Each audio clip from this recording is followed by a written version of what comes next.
오늘 이 시간에는요, 순종으로 완성되는 세대 교체라는 제목으로 함께 말씀을 듣겠습니다. 지난 수요일 밤에요, 제가 세종집에 있을 때 일어난 일입니다. 갑자기 하늘에서 막 후가강 막 소리가 나더라고요. 천둥 소리 같아가지고 처음에는 막 바깥에 왔다 갔다 했습니다. 근데 분명히 TV 소리는 아니니까 밖에서 나는 소리인데 비가 오는 것도 아니고 무슨 소린가 했거든요. 나중에 이제 한 두세 번 정도 이렇게 창가 왔다 갔다 하다가 이제 이 소리의 정체를 알았어요. 바로 들으셨는지 모르겠습니다. 새해 신년맞이 폭죽을 팡팡팡 하는 이제 소리를 제가 이제 그것을 듣고 천둥 소리인지 알았던 것 같습니다. 아마 테스트였대 몇 방 이제 했던 것을 당연히 이제 제가 확인하러 가니까 없겠죠. 테스트니까. 나중에 이제 실제 할 때 저 폭죽 소리였구나 제가 이렇게 깨닫게 됐는데 2024년에는 24시 됐을 때 이제 탕탕탕탕 이제 터졌던 게 기억이 나거든요. 그때 저희 집에서 이제 송무영신 예배 드리면서 또 우리 이은경 사모님하고 또 이재 사모님하고 같이 예배 드리면서 그 공공시에 봤던 그 기억도 나는데 이제 작년에 우리가 비행기 사고 안타까운 그 비행기 사고가 있다 보니까 국가 애도 기간 그것을 좀 거치면서 이제 2주 뒤에 이 딱 15일 날 이렇게 행사를 했던 것 같습니다. 딱 날짜가 2주 뒤인 15일이었더라고요. 2025년 새해로 1월이 됐다 막 그렇게 참 설레었는데 벌써 그 1월도 반 이상이 지나갔습니다. 정말 이제 정신없이 막 바쁘게 막 변하고 있고 참 변하지 않는 거 우리 하나님 말씀밖에 없다 이제 그 생각이 드는데 너무나 정말 눈 깜짝할 새 오늘 또 이렇게 19일이 돼버렸습니다. 우리 교회도 참 많이 바뀌었죠. 목사님도 바뀌고 또 예배 장소 시간도 많이 바뀌었습니다. 꼭 교회 일이 아니더라도 뭐 성도님들 한 분 한 분 또 저마다 이제 새로 시작하거나 바뀐 것들도 많으실 거예요. 어떤 분은 이제 예전에는 자녀가 어릴 때는 이제 자신이 이제 부모로서 자녀에게 막 리모컨 어떻게 쓰는지 알려주고 막 그랬는데 이제는 이제 그 부모님이 자녀에게 이제 핸드폰 쓰는 법을 배운다면서 그렇게 하시는 분도 제가 들었던 기억이 납니다. 세상은요 뭐가 그죠 어떻게 뭐가 바뀌는지도 못 따라갈 만큼 계속 바뀝니다. 그래도 어떻게 저렇게 우리가 이 바뀐 상황에 잘 이제 쫓아가면서 적응하면서 그렇게 살아가고 있네요. 생각해 보면요, 참 무엇이든지 바뀌지 않는 게 없고요, 바뀌는 때가 안 오는 것도 없는 것 같습니다. 최대한 변하지 않고 지금 그대로면은 좋겠지만 바뀌려는 때는 또 바뀌어야만 하기 때문에 어쩔 수가 없죠. 그래서 내가 어떻게 하면 좀 변하지 않고 지금 그대로 있어 볼까 이렇게 버틸 수가 없다면 어떻게 해야 그러면 잘 바뀔 수 있을까, 아니면 어떻게 또 내가 잘 바꾸든지 바뀔 수 있을까, 그것을 고민해 보는 것이 현명하지 않나 생각을 해봅니다.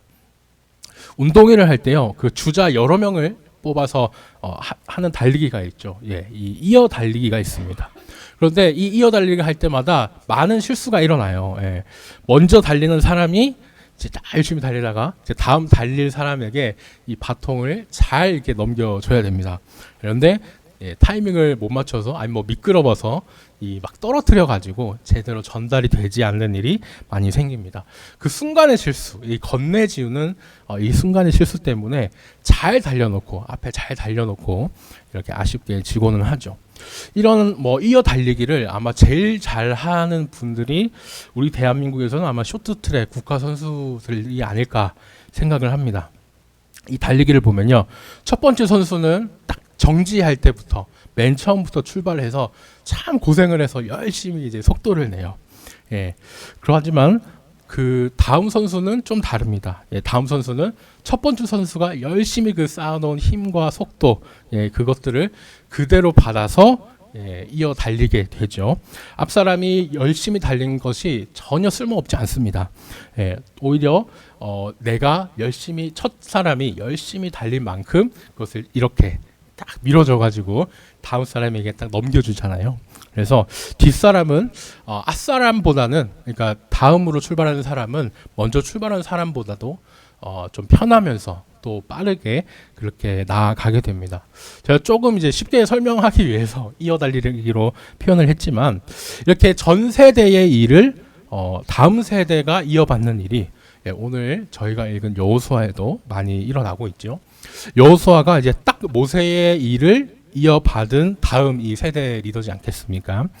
이스라엘 백성들을 너무나 그때 모세가 잘 이끌었는데 그 모세가 죽었습니다. 그러고 나서 이제 어떻게 보면 제일 중요한 그 가나안 땅 정복 임무를 다음 세대인 여호수아에게 맡기고 그렇게 죽었고 모세가 죽으면서 이 여호수아가 딱 시작이 되죠. 그렇게 저희가 이제 쭉 이제 1장부터 읽어왔는데요. 드디어 이제 정복이 되고 정복의 결과가 저희가 오늘 함께 읽은 12장의 말씀입니다. 지금까지 이제 이스라엘 백성들이 요단강을 건너가지고 가나안 땅에 드디어 이제 입성을 했습니다. 들어왔습니다. 여기 있는 사진은 주보에도 똑같이 있는 사진인데요. 혹시 화면이 안 보이시면 이 주보를 참고해 주셔도 좋겠습니다. 이 두 번째 지도입니다. 지금까지 이 이스라엘 백성들이 이제 요단강, 파란색이 이제 요단강인데요. 이 요단강을 건너서 이제 여리고 정복하고, 그 다음에 아이성 정복하고, 이렇게 중앙 땅을 먹은 다음에 계속 이제 땅을 차지하기 위해 이제 전쟁을 합니다. 이렇게 중앙을 먹고 나서는요, 이제 남쪽을 먹고, 그 남쪽을 먹은 다음에는 또 북쪽을 먹고 이렇게 이제 정복 전쟁을 마친 것이 12장의 내용이에요. 마치 이제 모든 전쟁을 잘 마친 결과 보고서 아니면 뭐 전쟁 승리 보고서와 같은 것이 오늘 이제 12장이라고 이제 할 수가 있겠죠. 저번에 저희가 설명드린 적이 있는데 홍대에서 강남까지 이런 표현. 서울 사람들은 이게 딱 오히려 편하게 잘 알 수 있는 그런 표현이지만 사실 대부분의 그런 사람들 또 서울의 지리를 모르는 사람한테는 오히려 더 헷갈리게 하고 저도 이런 표현을 별로 안 좋아하지만 오히려 막 방해만 되는 그런 표현들이 있습니다.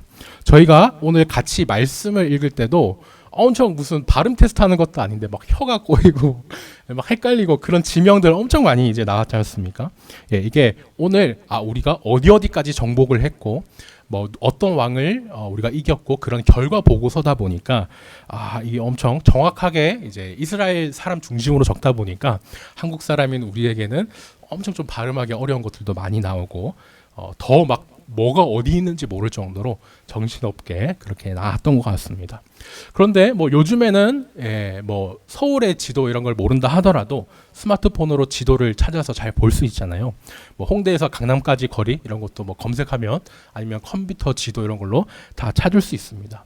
그런 것처럼 저희도 오늘 성경 이 말씀을 볼 때 저희가 이제 주보에 계속 실려 있던 이 지도들 이런 것들을 참고하면서 같이 읽으시면 좋겠습니다. 저희 설교 때는 이제 다 다룰 수가 없으니까 집에서 이제 혼자 이렇게 읽어보시면서도 좋고 하나하나 찾아보시는 것도 엄청 또 꿀같은 재미를 느끼실 수 있을 거라 생각을 합니다. 오늘 말씀이요, 이 정복 보고서와 이렇게 같다 보니까 특이한 이런 본문들도 많이 나옵니다. 뭐냐면 오늘 12장 9절에서 24절까지 나오는 31명의 왕들의 이름이에요. 보면 뭐 누구누구 왕, 누구누구 왕 이렇게 쭉 이렇게 나오고 있습니다. 우리 한국어 성경으로 보면은 이게 큰 그런 차이가 나타나진 않는데요. 이 히브리어 원어 성경을 제가 저희 집에 있는 걸 찍어서 들고 와봤는데 보면은 일부러 이렇게 좀 글자 칸 이걸 딱 맞춘 게 좀 보이시죠? 네. 여기 멜레크 왕, 그 다음에 도시 이름 있고 하나, 왕 어디 하나 이런 식으로 정말 표같이 이렇게 배열을 이렇게 줄과 이런 공백을 맞춰놨습니다.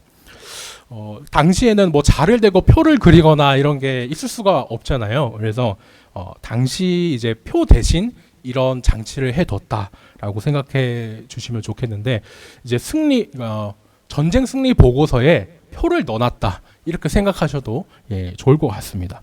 아까 땅 이름이 이렇게 쭉 나올 때도 그랬지만요.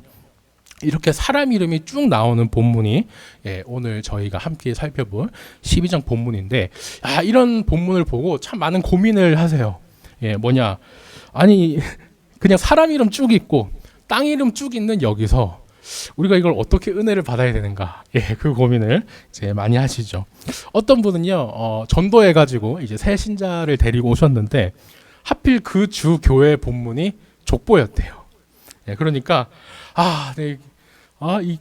오늘 잘못 데리고 왔다. 내가 다음 주에 다른 본문으로 다음 주만 돼도 족보 끝나고 예수님 얘기 나올 텐데 괜히 잘못 데리고 왔다 막 그렇게 했는데 정작 그 따라온 사람이 이 사람이 모두 죽는구나. 거기에 또 은혜를 받아가지고 교회를 다니게 되셨다. 뭐 이런 얘기도 제가 들은 적이 있습니다.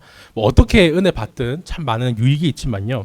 그래도 어쨌든 가장 좋은 유익은 성경에 기록된 그 원래대로 그 저자의 의도대로 저희가 은혜를 받는 것이 이제 제일 좋겠죠. 바로 이제 저희가 이제 예배 때 성경 고백을 했던 것처럼 이런 목록, 사람의 이름들, 뭐 땅의 이름들 이것도 당연히 성령님이 기록하신 거고 성경인데 왜 이거를 여기 하필 기록하셨을까? 그것을 저희가 한번 잘 찾아보는 겁니다.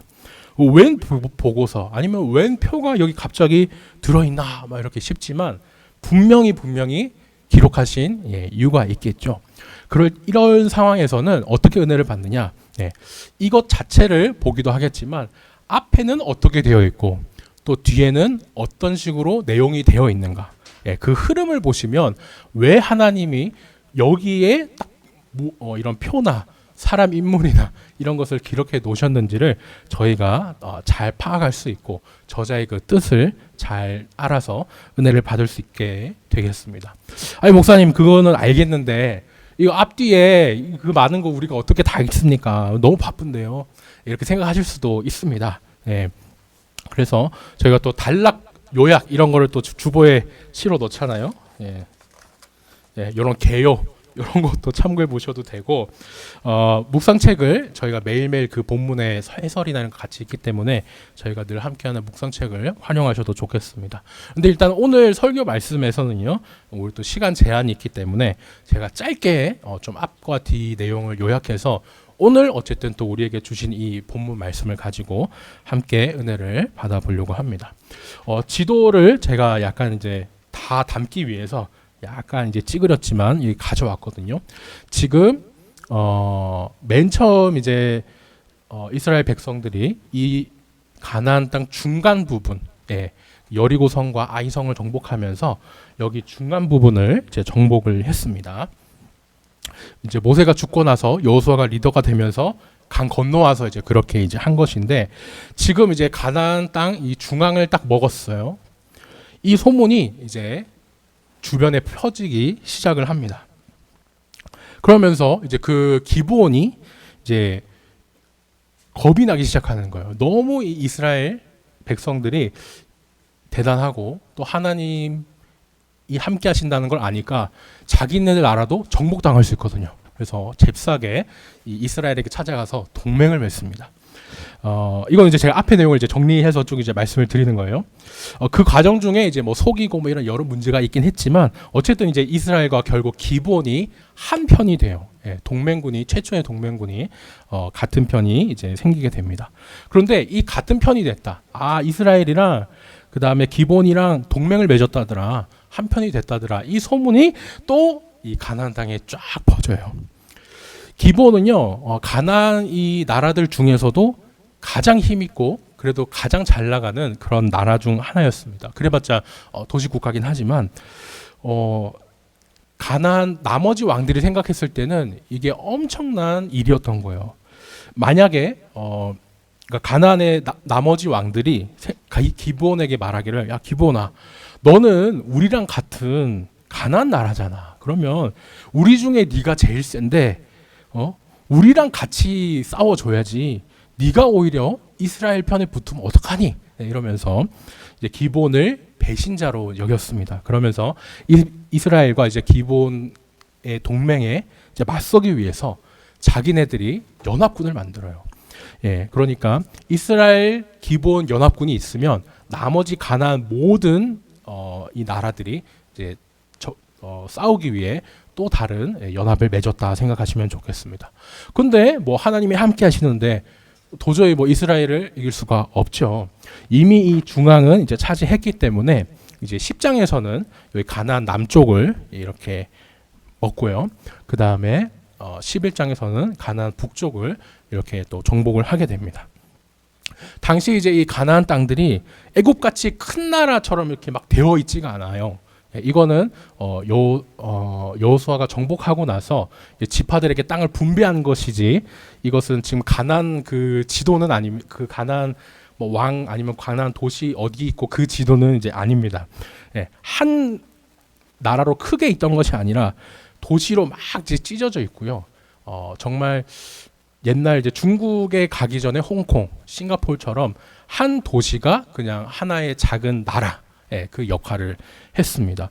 그러니까 왕이라고 불러주긴 하는데 사실상의 시장과 같은 도시의 그런 장과 같은 이제 느낌이고, 뭐 도시 하나의 그것 자체가 이제 국가기 때문에 뭐 나중에 보면은 왕의 이름도 뭐 크게 중요하게 적기보다는 그냥 도시의 이름으로 누구 왕, 어디 왕 이렇게 이제 아까 봤던 표 같은 거기에 이제 정리가 되어 있기도 했죠.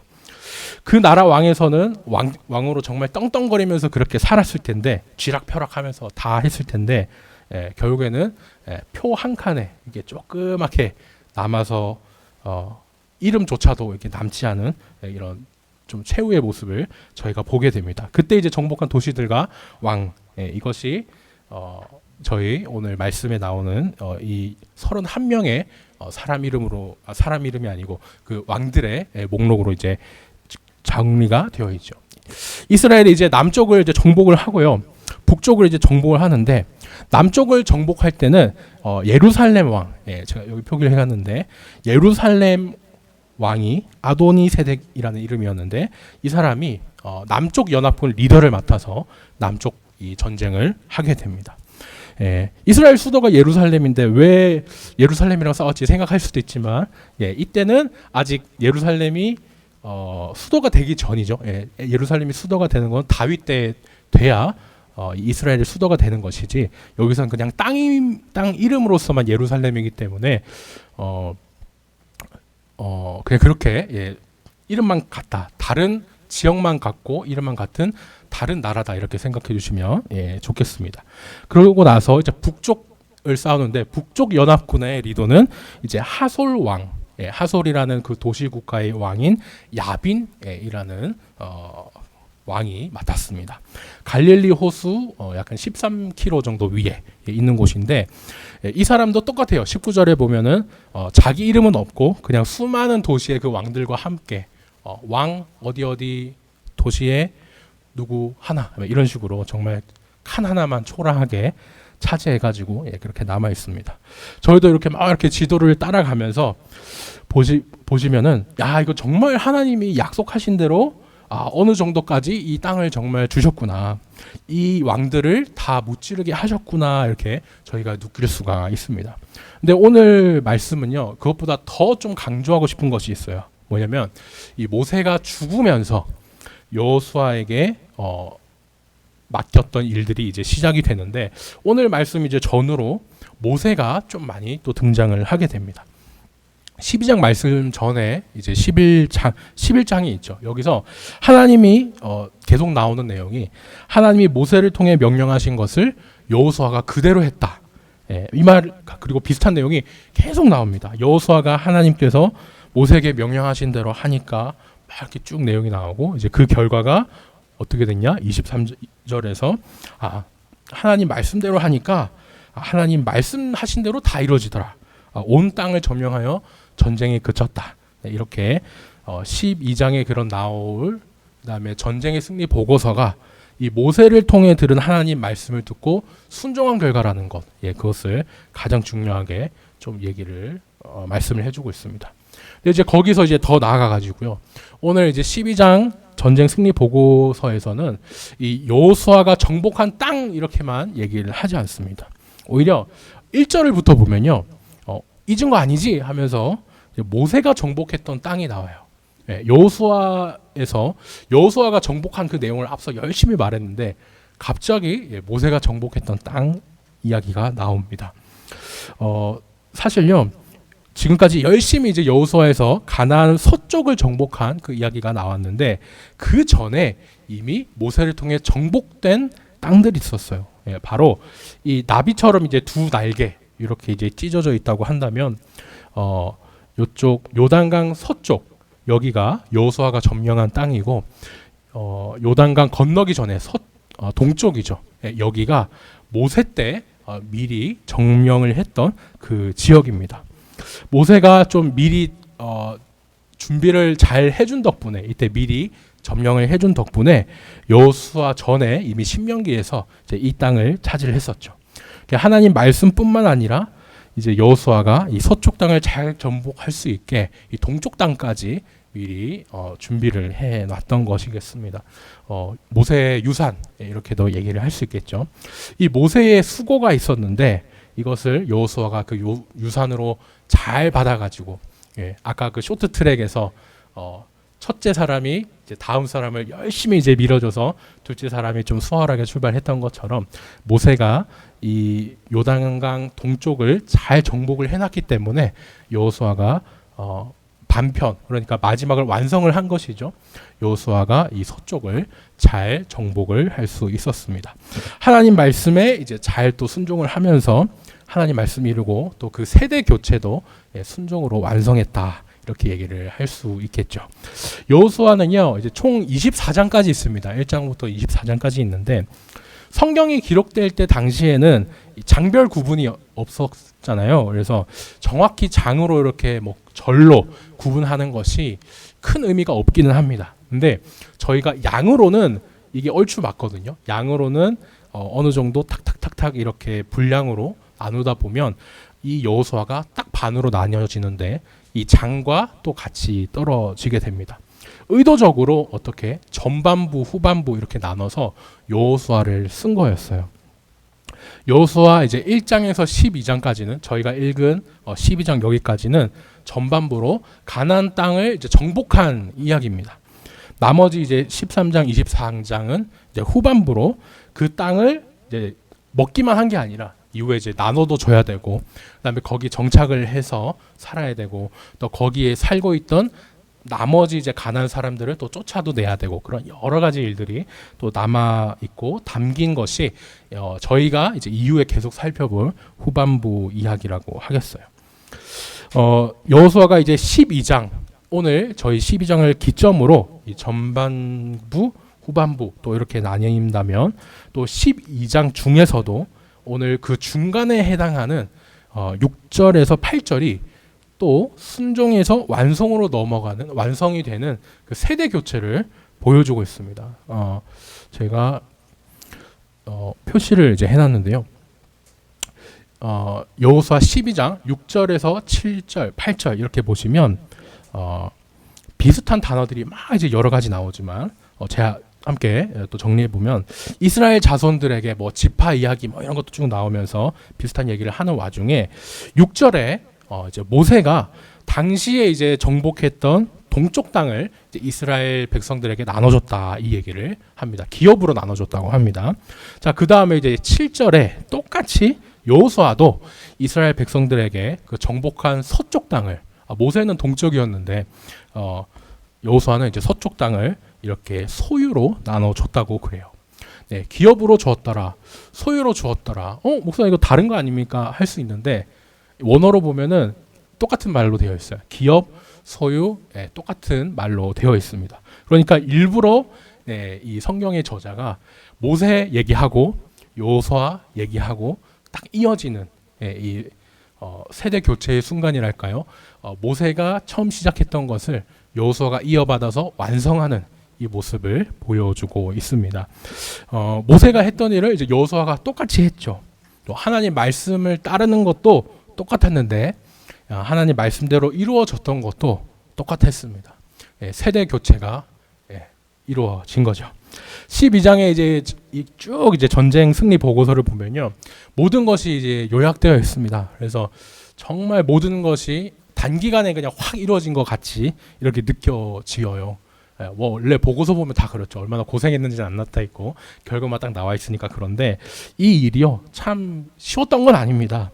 11장 18절을 보면요.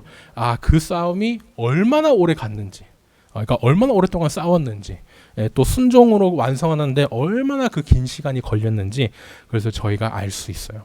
그래서 요약에서는 다 알 수 없는, 말하지 않았던 그런 부분을 전반부 전체에서 이미 여호수아는 이렇게 얘기를 했었습니다. 그 과정들 속에는 이제 조금씩 다음 세대를 이제 준비시켜 나가는 그런 이제 계획들을 저희가 볼 수가 있죠. 마치 이제 자전거를 좀 배우는 과정과 비슷하다, 저는 이제 그 생각을 했는데요. 처음에 이제 자전거 막 이런 걸 탈 때 4발 자전거를 타고, 그다음에 뭐 3발 자전거를 타고, 뭐 그렇게 타다가 이제 보조바퀴 달린 거 2발짜리 타고, 그다음에 보조바퀴 떼고 이렇게 달리고 막 그러지 않습니까? 그때 뭐 보조바퀴 뗄 때 뭐 많이 넘어지기도 하고 고생도 하고 이제 그렇게 됩니다. 혹시 선우랑 다솜이 자전거 탈 줄 알아요? 2발 자전거? 벌써 탈 줄 알아요? 대단. 저는 자전거를 이제 할아버지한테 배웠는데요. 제 기억이 맞다면 할아버지 맞을 겁니다.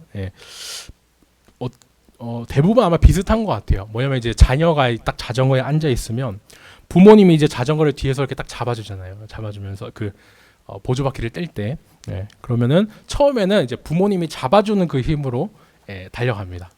그러다가 이제 어느 순간 이제 안 잡아주죠. 놓는 거 아니지? 하면서 이제 계속 이렇게 뭐 계속 따라와, 아니면 뭐 잡아줘, 막 이렇게 하다가 어느 순간 이제 부모님이 손을 이제 떼게 되고, 자연스럽게 알게 모르게 이미 내가 혼자서 달리고 있는 그런 과정이 이제 자전거를 2발로 그렇게 배우는 과정이 아닐까 생각을 하는데요. 당연히 이제 손을 떼고 끝난 게 아니라 멀리서 이제 부모님이 지켜보죠. 지켜보고 있기 때문에 저는 막 할아버지 보고 이제 끝까지 잡아준다고 했는데 막 거짓말쟁이라고 막 이제 그렇게 했던 기억이 있는데, 당연히 어떤 부모님이든지 자녀가 끝까지 잘 하는지 계속 이제 지켜볼 것입니다. 처음에는 부모님이 온전히 도와주지만 나중에 조금씩 자녀 스스로의 힘으로 할 수 있도록 그 비율을 좀 조절해 가면서 지켜보고 그렇게 하는 것이 뭐 부모님의 마음이지 않을까 싶은데, 하나님이요, 이 여호수아와 이 이스라엘 백성들을 훈련시킬 때도 똑같이 그렇게 하셨어요. 처음에 이제 중앙 지역을 이제 정복할 때는 어떻게 하셨냐면, 그림을 먼저 볼까요? 중앙 지역을 이제 정복할 때는 여리고성 때 어떻게 했습니까? 완전히 하나님의 기적으로 뱅글뱅글 돌면서 하나님이 이제 무너지게 하셨는데, 그 다음 아이성 정복할 때 어떻게 합니까? 이제 조금씩 사람의 이제 전략이 들어가면서 하나님의 감독 아래에 사람이 할 수 있는 일은 하나님이 사람을 통해 이제 하셨습니다. 그렇게 이제 중앙을 정복했어요. 그 다음에 남과 이제 북을 정복하는데, 처음 남쪽 정복할 때 우박막 내려가지고 또 하나님의 기적으로 승리를 하게 됩니다. 근데 그 다음 남쪽 하고 나서 북쪽 할 때는요, 이번에도 하나님의 기적이 좀 줄고 사람의 방법으로, 그러니까 하나님의 감독 아래 사람이 할 수 있는 것은 사람이 할 수 있게 하시면서 조금씩 이 비율을 높여가는 것을 저희가 볼 수 있어요. 그러니까 오래 걸리긴 하지만 최대한 홀로 설 수 있게, 그러니까 혼자의 힘으로 할 수 있게끔 길러주신 것이죠. 조금씩 그렇게 가르치면서 순종으로 또 세대 교체를 이루게 하셨습니다. 그렇게 이제 가나안 땅에 들어갈 때 그랬던 게 있었죠. 우리는 쟤들 비하면 우리 메뚜기예요. 우리는 밥입니다. 막 그렇게 얘기하면서 겁을 주게 했던 게 아낙 족속들, 아낙 사람들이었거든요. 그런데 이제 나중에 말씀을 보니까 이 아낙 사람들까지 한 명도 남지 않을 정도로 그렇게 철저하게 하나님이 그 점령을 이게 하게 해 주셨어요. 13장부터 이제 저희가 오늘 이제 12장 보고 나서 13장부터 계속 이제 이야기가 이어져 갈 건데요. 그럼 이제 이 백성들은 어떻게 될 것인가? 당연히 제가 보여드렸던 것처럼 이제 많은 변화들이 또 일어나겠지요. 정복할 때와 다르게 이제 해야 될 것들이 생겼습니다.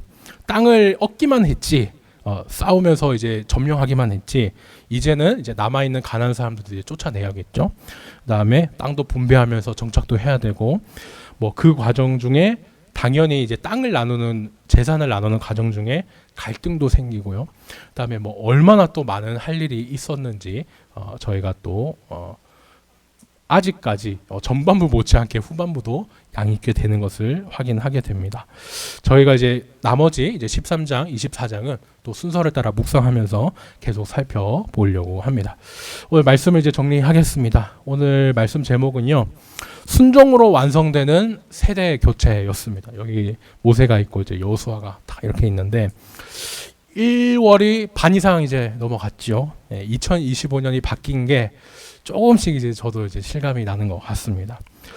이스라엘 백성들도 아마 12장쯤 되는 이때는 이제 우리 지도자가 모세에서 여호수아로 바뀌었구나, 이것을 좀 확실히 실감하지 않았을까 싶어요. 그런데 모세에서 여호수아로 지도자가 바뀌었지만 여전히 그대로이신 분, 바뀌지 않은 분이 계셨죠.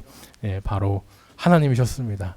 모세와 함께 하셨던 하나님은요, 여호수아와도 계속 함께 하시면서 변하지 않으셨어요. 계속 막 정신없이 변하는 그 세상 가운데서도 절대 변하지 않는 이 하나님을 잘 믿고 저희가 또 붙잡하겠습니다. 오늘 이제 여호수아와 백성들이 그랬던 것처럼요, 우리도 이제 하나님의 말씀에 이렇게 순종하는 삶을 살다 보면은 느릴지도 모르지만 또 그래도 여전히 변하지 않고 그렇게 그 말씀과 약속을 하나님이 이루어 가신다는 것을 믿습니다. 우리 교회에서는 이제 이규봉 목사님께서 말씀을 이제 가르치셨는데, 그 말씀 저희가 계속 또 배우고 또 순종하면서 목회자의 세대 교체도 우리 늘찬양 교회에 있어서는 이렇게 또 이루어 가야 되겠고요. 또 가정에 있어서는 부모님의 그런 신앙과 유산 잘 이어받아 가지고 자녀들이 부모님께 또 말씀을 잘 배워서 그렇게 순종하면서 세대 교체가 또 일어나야겠습니다. 개인의 삶에서는 뭐 세대 교체를 할 수 없죠. 개인이니까. 삶의 수많은 것들이 막 이제 새해가 돼서 또 바뀌고 할 텐데, 그런 바뀌는 상황에서도 하나님 말씀에 또 순종하면서 또 잘 적응하는 것을 저희가 또 기대해 봐야겠어요. 근데 이렇게 생각할지 모르겠습니다. 목사님, 우리도 리더가 모세나 여호수아라면 그런 교체가 좀 잘 될 것 같습니다. 그렇게 생각하실지도 모르겠어요. 걱정하지 마십시오. 뭐 그렇게 또 훌륭한 리더가 있지 않습니까? 바로 저는 아니고 우리 예수님이 계십니다. 우리 교회 머리 되시는 예수님이 계시죠. 구약 시대에는 모세와 이제 여호수아가 하나님과 사람을 딱 이렇게 이어줬다면요, 이제는 예수님을 통해 우리가 하나님과 이렇게 만나게 됩니다. 저도 예수님을 통해서 만나요. 히브리서는 이제 이렇게 얘기를 합니다. 사람은 누구나 죽기 때문에 그 리더의 직무를 계속할 수가 없어요. 그래서 어떻겠습니까? 지금도 신대원의 새로운 또 전도사님들 졸업하셔서 이제 목사님으로 안수 받으시기도 하고, 또 나이가 있으신 분들은 이제 은퇴를 하시기도 하고, 그렇게 계속 세워지고 은퇴도 하시고 그렇게 바뀝니다. 하지만 영원히 안 바뀌는 분 계시죠. 바로 예수님입니다. 예수님은 그 직분을 영원히 간직을 하시거든요. 예수님을 이제 우리의 리더, 이 머리로 두고 하나님 말씀에 순종을 하다 보면 오늘 여호수아처럼 느릴 수는 있지만 또 그렇게 순종을 통해 세대 교체가 잘 이루어지지 않을까 함께 또 생각을 해보게 됩니다. 바라기는요, 우리 교회와 가정에서 순종으로 세대 교체를 완성하고, 또 삶에서는 순종으로 이 새해 변화에 잘 적응하시는 우리 귀한 성도님 되시기를 예수님으로 축원합니다. 기도하겠습니다. 사랑하는 하나님, 오늘은 저희가 순종으로 완성되는 세대교체라는 제목으로 하나님 말씀을 들었습니다. 오늘 여호수아와 이스라엘 백성들은 순종을 통해서 모세를 이어서 세대교체를 잘 이루어냈습니다. 주님, 세상은 참 정신없이 빠르게 변하고 우리의 삶도 계속 바뀌고 있습니다. 그럴 때마다 우리는 변하지 않는 하나님의 말씀을 붙잡게 하여 주세요. 모세의 수고와 준비를 유산으로 잘 이어받아서 그 또 순종으로 가나안 땅을 다 정복한 여호수아처럼 우리에게도 그렇게 맡겨진 신앙의 바통을 충성스럽게 잘 이어가면서 또 하나님의 뜻을 이룰 수 있게 하여 주세요. 그 어떠한 변화에도 주님 말씀만 붙잡고 순종하면서 지혜롭게 헤쳐나가게 하여 주세요. 특별히 또 연약한 사람과 달리 완전하신 예수님을 우리의 영원하신 리더로 고백합니다. 너무나 연약하고 부족한 이 최동건 목사가 아니라 우리 예수님을 머리로 두고 또 리더로 두는 우리 늘찬양교회가 되게 하여 주세요. 우리 영원히 함께 하시는 예수님 이름으로 기도드렸습니다. 아멘. 지금은 우리 주 예수 그리스도의 은혜와 하나님 아버지의 극진하신 사랑과 성령님의 감화 감동, 내주 역사 충만하신 위로가 순종으로 세대 교체를 완성하는 우리 늘찬양 성도 머리머리 위에 이제부터 영원까지 함께 있을지어다. 아멘.